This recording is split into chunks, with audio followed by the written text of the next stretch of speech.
साई की बात। बच्चे, मैं जानता हूँ कि तुम्हें मेरी ज़रूरत है, तुम्हें अपने बाबा की, तुम्हें अपने साईं की ज़रूरत है मेरे बच्चे, मैं जानता हूँ। तो मैं कहाँ जा रहा हूँ तुम्हें छोड़कर? मैंने तुम्हें नहीं छोड़ा मेरे बच्चे, तुम मेरे पास में हो और हमेशा मैं तुम्हारे पास में हूँ। जब भी तुम्हें लगे ना कि तुम अकेले हो, तुम्हें मेरी ज़रूरत है, तो सीधा मुझे आवाज़ लगाना, मैं आ जाऊँगा तुम्हारे पास। डरा मत करो ऐसे, तुम अकेले नहीं हो, समझ गए ना? तुम्हें जब भी मेरी ज़रूरत पड़े तो अपने बाबा को बुला लेना, ठीक है ना? परेशान मत हुआ करो। ऐसा मत सोचा करो कि बाबा को मैं परेशान करूँगा, नहीं मेरे बच्चे। तुम्हारे बाबा कभी परेशान होते हैं क्या तुमसे? नहीं मेरे बच्चे, ऐसा कुछ भी नहीं है। तुम जब पुकारोगे ना, रात में, दिन में, कभी भी, तो मैं आ जाऊँगा तुम्हारे पास मेरे बच्चे, तुम चिंता मत करो, बिल्कुल मत करो। मैं तो तुम्हें हमेशा अपने गोद में बिठाना चाहता हूँ, सुन रहे हो ना? तुमसे कह रहा हूँ, मैं तो तुम्हें अपनी गोद में बिठाकर हमेशा रखना चाहता हूँ। जो ये कांटे भरे लोग हैं ना, जो कांटों भरी दुनिया है, मैं इन सब से दूर करके ना, मैं तुम्हें अपनी गोद में रखना चाहता हूँ। मैं नहीं चाहता कि तुम इन लोगों के बीच में रहो। इन लोगों के बीच में रहने का तात्पर्य ये है कि इस समाज में रहकर, इस दुनिया में रहकर भी ना, तुम इन लोगों से दूर रहो, मन से और दिल से दूर रहो। जब इन लोगों से तुम दिल से और मन से दूर रहोगे ना, तो तुम मेरे करीब आ पाओगे मेरे बच्चे, बहुत करीब। और सुनो, ऐसे बेवकूफ़ लोगों को अपना काम मत सौंपा करो कि जिससे उनके काम तो कभी होते नहीं और वो तुम्हारे काम को भी बिगाड़ कर रख देते हैं। तो ऐसे लोगों के भरोसे कभी कोई काम मत किया करो, कभी नहीं। अगर खुद से हो सके तो करो, और अगर तुम्हारा कोई भरोसेमंद इंसान है तो उससे करवाओ। लेकिन ऐसे हर किसी पर भरोसा कर कर किसी को भी कहीं भेज देना, किसी से भी कोई काम करवाना, ये सही नहीं है मेरे बच्चे। वो कल को तुम्हें हानि पहुंचवा सकता है मेरे बच्चे, कल को तुम परेशान हो सकते हो। बल्कि अगर एक काम करवाने जाओगे तो 10 काम तुम्हारे तुम्हारे उल्टे पड़ जाएंगे, फिर तुम उन्हें समेटते फिरोगे। फिर क्या क्या समेटोगे बताओ? इसलिए जो काम नहीं हो रहा ना, साफ साफ मना कर दो। देखो, अगर कोई तुमसे कोई काम करने को कहे और तुम्हें किसी को आगे कहना पड़े और तुमसे ना हो पाए, तुम्हारे पास ना समय हो और ना कोई इंसान हो करने के लिए, तो साफ साफ मना कर देना उसको। चाहे अच्छा लगे, बुरा लगे, कैसा भी लगे, लेकिन साफ मना कर दोगे तो कम से कम आगे चलकर तुम्हें ये परेशानी नहीं झेलनी पड़ेगी। नहीं तो तुम्हें मजबूरी में आकर किसी ऐसे इंसान की मदद लेनी पड़ती है जो तुम्हें नुकसान पहुंचा सकता है। तो मेरी बात पर गौर करना और आगे से बिल्कुल भी ऐसा मत करना। और सुनो, तुमने आखिर अपने साईं से बात मनवा ही ली ना?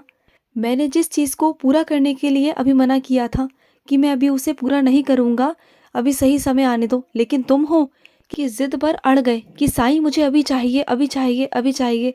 और देखो, मुझे देना ही पड़ा। तुमने अपनी बात कम से कम दिन में 50 बार मुझसे कही।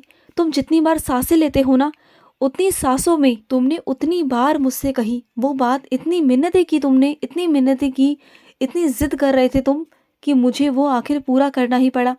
तो ठीक है, तुम्हारे सामने कुछ ही दिनों में वो चीज़ तुम्हारे पास आ जाएगी। अब तुम बिल्कुल परेशान मत हो। और सुनो, जिस इंसान के साथ तुम अपना भविष्य देख रहे हो, जिस इंसान के साथ तुम सपने देख रहे हो ना, मैं उसे पूरा ज़रूर करूँगा मेरे बच्चे। अगर तुम्हारे रिश्ते में सच्चाई है, अगर तुम्हारे रिश्ते में भरोसा है, प्यार है, तो मैं उसे ज़रूर बरकरार रखूँगा और आगे तक लेके जाऊँगा। तुम चिंता मत करना, मेरा आशीर्वाद रहेगा तुम्हारे साथ, तुम बिल्कुल चिंता मत करना। लेकिन तुम्हारे रिश्ते में प्यार और भरोसा होना चाहिए मेरे बच्चे। अगर मुझे ज़रा सा भी लगा ना कि वो कल को तुम्हें दुख दे सकता है, तुम्हें परेशान कर सकता है, तो फिर मैं तुम्हें वहाँ नहीं रखूँगा मेरे बच्चे, वहाँ नहीं रखूँगा। और जो भी मेरा निर्णय होगा उसे स्वीकार करना मेरे बच्चे, स्वीकार करना।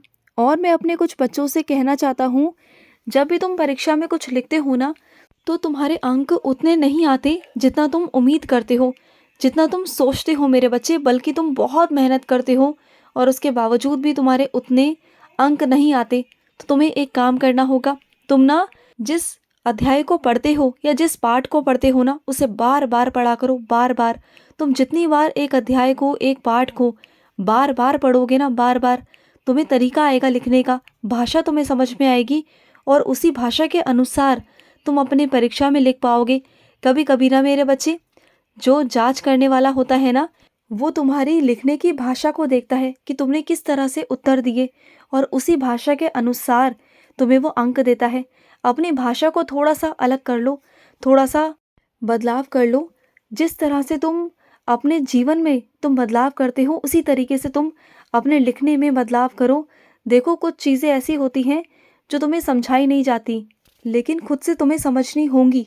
और एक बात कहूँ, सबसे ज़्यादा सहूलियत तुम्हें पता है कैसे मिलेगी? पढ़ने से। बार बार पढ़ो, बार बार पढ़ो।